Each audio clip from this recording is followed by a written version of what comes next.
primera de Roma, y evidentemente una carta que lleva una característica muy particular, en el sentido de que a pesar de que el apóstol, nosotros decimos, bueno, el que no sabe, el que lee la carta y no sabe dónde fue escrita, puede decir, bueno, estaba al lado de ahí de una isla en el Adriático, en la zona de ahí de Grecia, donde están las palmeras y hay unas lindas ¿cómo es? Playas y un lindo paisaje, y él ahí está, el escritor, inspirado por ese hermoso paisaje y hablando del gozo, ¿no? Pero no es así. ¿Dónde estaba Pablo cuando hablaba del gozo? Porque esta carta, la característica es el gozo. Estaba en la prisión. Pero no en una prisión VIP, como ahora vieron que le ponen algunos funcionarios, están presos, pero ojalá yo estuviéramos presos como ellos, con televisión, internet a piacere, teléfono, ¿no? Y todo lo... No, no. La prisión allí en Roma no era broma. La prisión era cara cárcel, pues no estaba en una cárcel domiciliaria en ese momento. Estaba en una cárcel y las del más al fondo, como si fuera el más grande de los delincuentes peligrosos. Y para colmo de estar en una celda, que seguramente no tendría ventilación ni luz natural, estaba con los brazos, las manos y los pies en un cepo, allí en Filipos. Si no vayamos a Hechos de los Apóstoles, allí está el momento en que Pablo es puesto preso y estaba allí en la cárcel cantando con Silas himnos, cantando salmos e himnos que como se conocían en ese momento. Y esta carta lleva una especie así de tranquilidad a los hermanos de Filipo, porque los hermanos de Filipo estaban muy angustiados, muy preocupados por la suerte de Pablo, porque en cualquier momento él iba a ser sacrificado. Entonces él les manda esta carta con algunas sugerencias, algunas recomendaciones, que evidentemente siempre en cada iglesia había que hacer y había que corregir, porque todas hay que corregir algo, a pesar de ser una iglesia que no tenía problemas doctrinales, pero sí había unas situaciones de convivencia. Entonces aprovechó Pablo para agradecer una ofrenda que ya más de una oportunidad esta iglesia había hecho a Pablo. Una de las pocas, creo que la única mención de ofrenda que ha tenido Pablo ha sido de esta iglesia, no de otras. Entonces él agradece esa ofrenda y como excusa, bueno, se entera de algunas cosas, y de una de las cosas que se enteró, aparte de ese problema de convivencia que había, era que estaban muy tristes porque Pablo estaba que no sabían qué iba a pasar. Entonces él, en lugar de darle él pálidas, le dice, no, hermano, yo, miren, no sé qué hacer.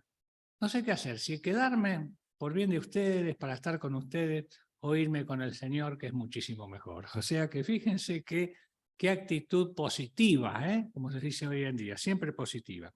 Capítulo 4, verso 4.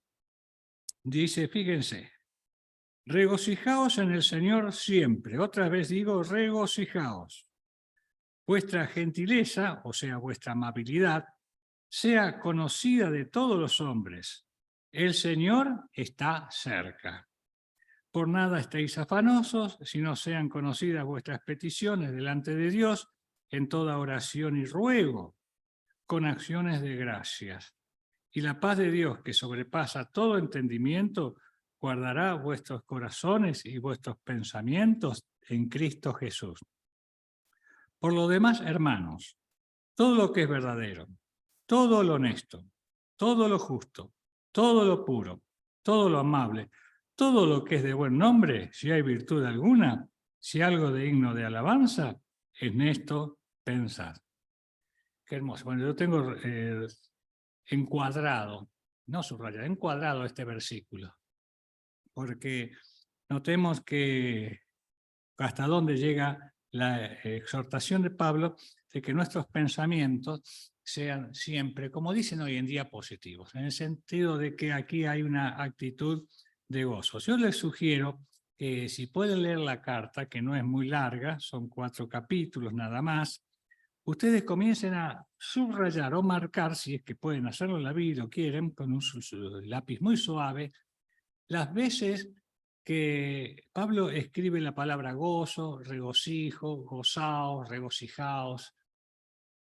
A ver si se animan para el próximo miércoles. No sé cuántas veces está mencionada estas palabras. Este verbo. Gozo, gozoso, gozaos, regocijaos. Así que, fíjense acá, siempre hablamos de decir, estoy, ¿cómo estás? Re bien, decimos nosotros, ¿no? Pablo, ¿cómo estaba? Re gozoso. ¿Cómo, Pablo? ¿Estás re gozoso y estás en la cárcel? Bueno, yo busqué la palabra gozo en el diccionario. Es muy bueno usar el diccionario, ¿eh?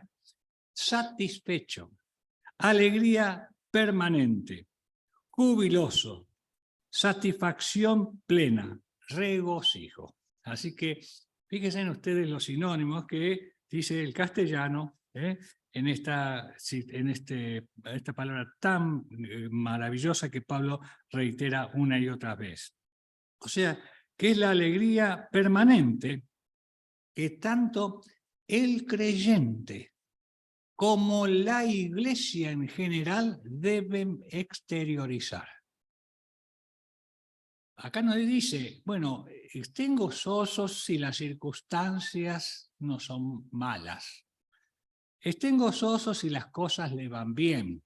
Porque yo comprendo que cuando las cosas están mal, uno no puede tener gozo. No. ¿Pablo está diciendo así? No. El gozo no es simplemente una manifestación de emoción. ¿Cómo es eso? ¿Cómo puede ser que yo esté en situaciones lamentables, tristes, pasando por una fuerte prueba y sin embargo tenga gozo?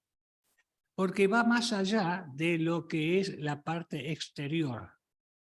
El gozo solamente lo puede experimentar alguien que ha tenido y ha encontrado la fuente de gozo. Ustedes saben cuál es la fuente de gozo y lo vamos a ir viendo. Lo quería dejar para el final, pero me parece que se lo voy a decir al principio. La fuente de gozo, ¿quién es? Jesucristo.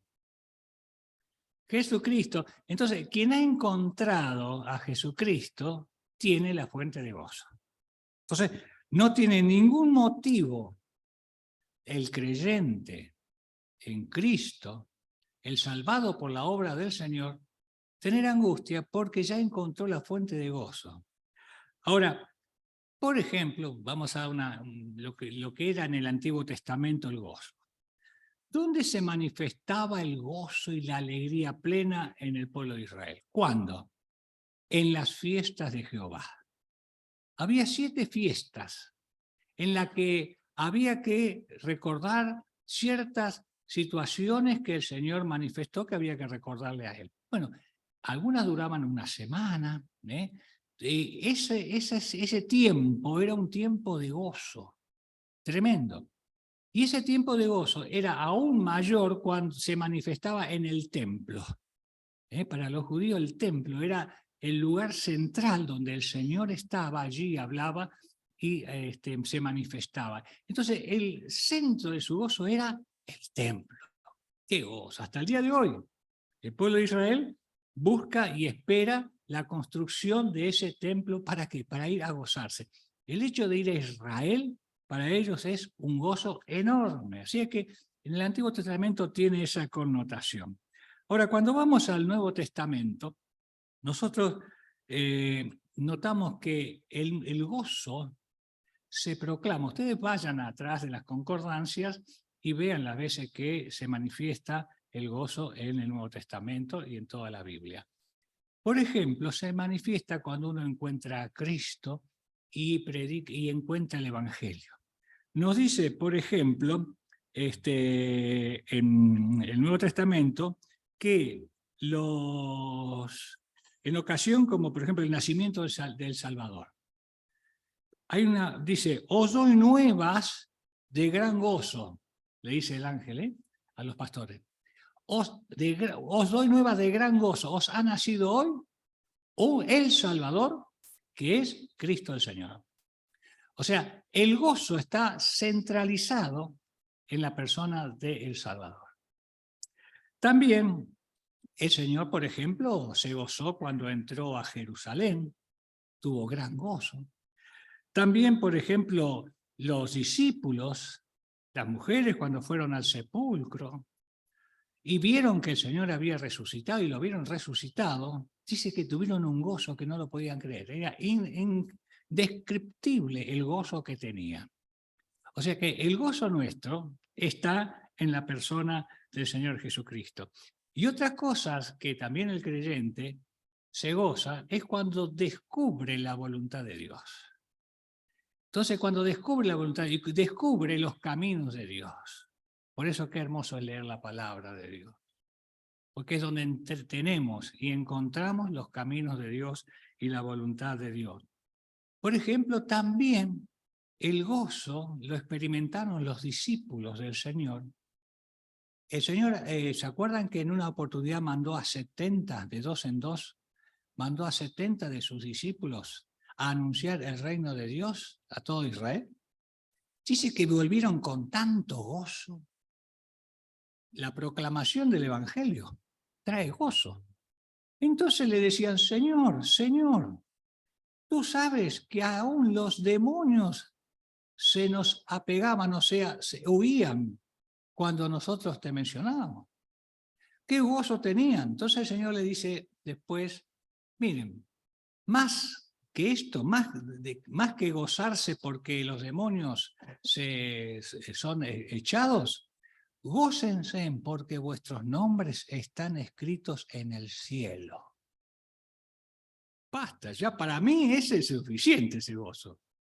Saber que que mi nombre está escrito en el cielo, en las moradas celestiales, ya es un motivo de gozo suficiente para que nosotros tengamos esa calidad, es una calidad, porque el gozo no se mide quizás en cantidad, aunque en cierta medida sí es mucho gozo, grande gozo, grande hemos cantado, grande gozo hay en mi alma hoy.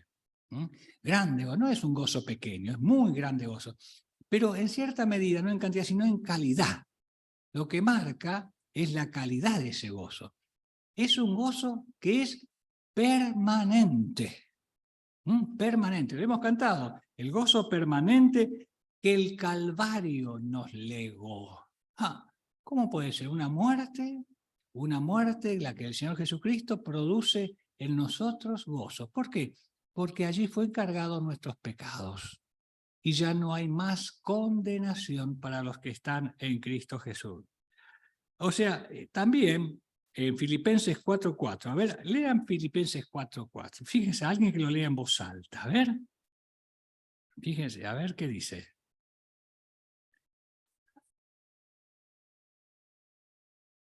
¿Cuánto tiempo hay que regocijarse en el Señor? Siempre. No es un tiempo breve. Siempre. ¿Siempre cuánto es? Siempre. No un momento. Regocijaos en el Señor siempre. Y el Señor Jesús, en Mateo 5, en el Sermón del Monte, aún Él dice, bienaventurado cuando os persigan, cuando os vituperen, cuando mientan diciendo toda clase de males por amor de mi nombre. Gozaos y alegraos. ¿Cómo? ¿Me están insultando por el nombre del Señor? ¿Me están persiguiendo por el nombre? ¿Y yo voy a estar contento? Sí, ¿saben por qué? Porque así persiguieron a los profetas que eran antes de vosotros. ¿Saben que todos los profetas murieron en forma violenta? Y muertes terribles, tremendas, así como la que tuvo el Señor en la cruz, morir de a poco. Sin embargo, el Señor dice, alegraos. Bueno, los discípulos en el Hecho de los Apóstoles, cuando fueron amenazados de muerte, fueron golpeados para que no hablaran en el nombre del Señor la resurrección de muertos, dice que volvieron gozosos a los hermanos contándoles estas cosas, porque fueron reconocidos dignos del nombre del Señor. ¿Por qué? Porque la persecución, la prueba, las angustias, es una empatía, como se dice ahora, con el Señor Jesucristo.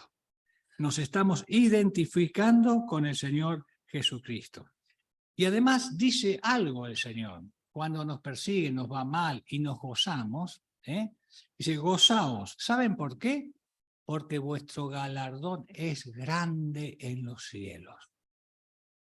O sea que hay no solamente un gozo acá en la tierra, no solamente que experimentar, que expresar por el reconocimiento de que ya somos salvos, sino que todavía hay como si fuera un premio especial, podríamos decir, porque hay un grande galardón en los cielos.